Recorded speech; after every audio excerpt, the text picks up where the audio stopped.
Hi, my name is Greg. I'm 33, and I've been fortunate enough to have a couple of different teaching experiences throughout my life. In middle and high school, I tutored kids around my age who were struggling in math, and in college, I actually got to work with children between the ages of 5 and 8 who were struggling with reading. It was an after school literacy program that a bunch of college age kids went and helped these kids with reading and helping to expose them to books and getting them to learn to love not just reading but learning in general.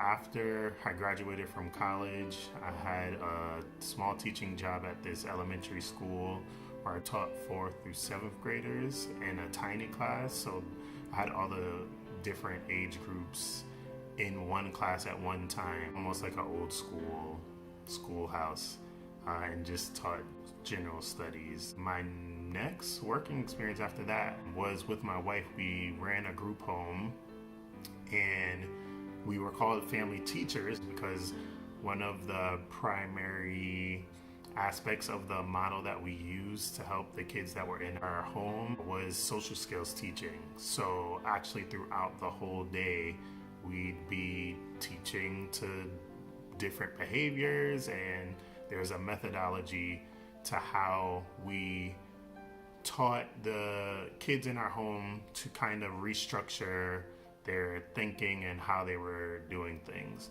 And then finally, after I graduated law school, my first job at a law school was with a nonprofit that was a legal services organization that helped other nonprofits, and was fortunate enough to run a program helping very small nonprofits and teaching them how to survive and thrive, what they needed to know. I ran a workshop series with my clients where we taught them various aspects of being a successful nonprofit, and yeah, that was a great experience.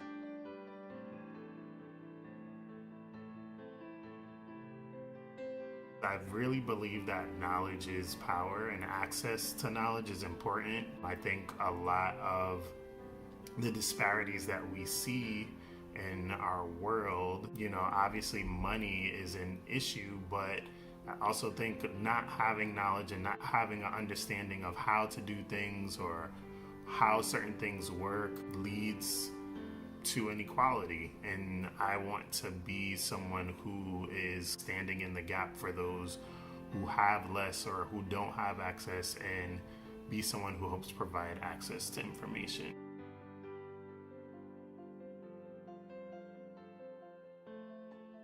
I don't know that I've had expectations for my students, just expectations for myself in terms of, will I be able to deliver the information effectively? Will my students be drawn to me? Will the people who are in the workshops that I'm doing understand what I'm saying and feel like they're getting something from what is being taught? I don't want to be someone who's just up droning on and people aren't really engaged in learning.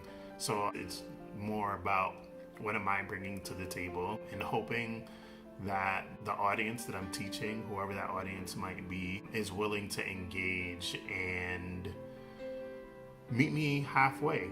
I can only provide the information that I'm teaching.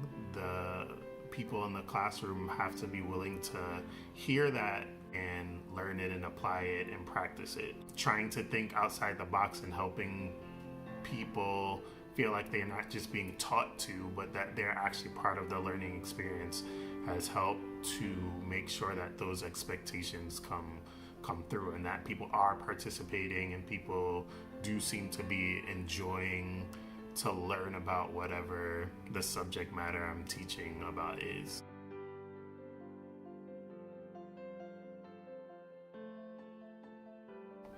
I don't know that I have enough time to really talk about my feelings. Here in America, the education system often is tied to money, which I would imagine is similar in other countries as well. The more money that a community has, likely the better education that community receives. And I would just want to see more tools and more resources being poured into schools and locations that don't have those tools or have access to those resources.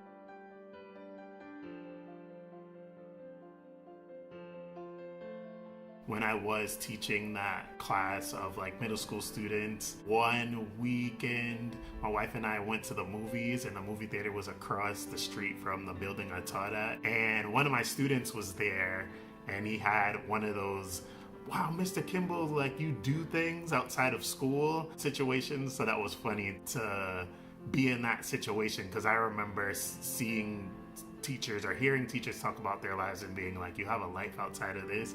So that was funny.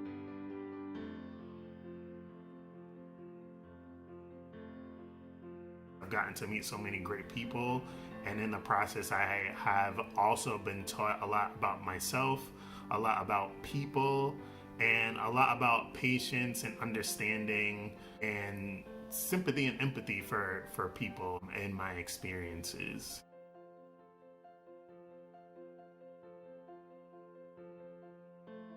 It's just to have an open mind and think about what it's like to be in a teacher's shoes. You have people who are coming to your classroom, whether it be in a traditional classroom setting, whether it be in a professional learning setting.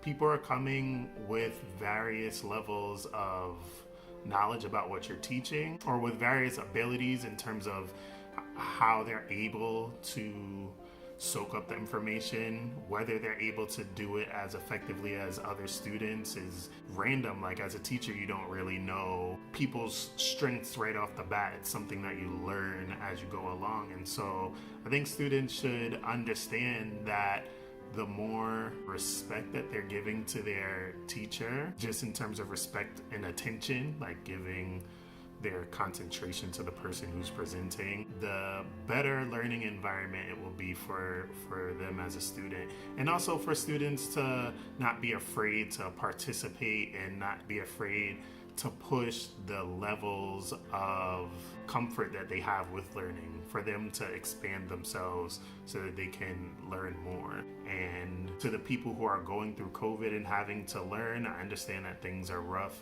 and I'm hoping that you still take the opportunity to expand yourself and be open to the things that you're learning, and know that even though the times are difficult and trying, that you're still capable of doing everything you put your mind to. Thank you.